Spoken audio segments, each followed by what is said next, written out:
आजचा विषय थोडा वेगळा आहे. जर तुम्ही एखाद्या ट्रेनरला ओळखत असाल तर त्याला नक्की पाठवा.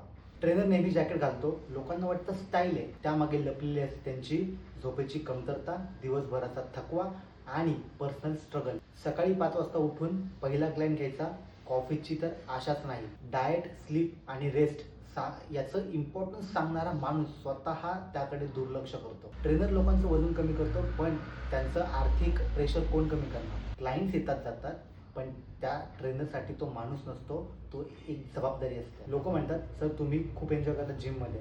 ट्रेनर म्हणतो हो, थकवा, टेन्शन आणि अनसर्टन फ्युचर. मंथली इन्कम ठरलेली नाही, कोणत्या महिन्यात क्लायंट्स जास्त, कोणत्या महिन्यात कमी. ट्रेनरला जमतं हेवी वर्कआउट, परफेक्ट बॉडी आणि कॉन्फिडंट बोलणं, पण रिॲलिटी वेगळी आहे. वेळेवर नाश्ता नाही, अपुरी झोप आणि पैसे किती त्याची गॅरंटी नाही. कोणतंच mediclaim, bonus, PF, salary increment नाही.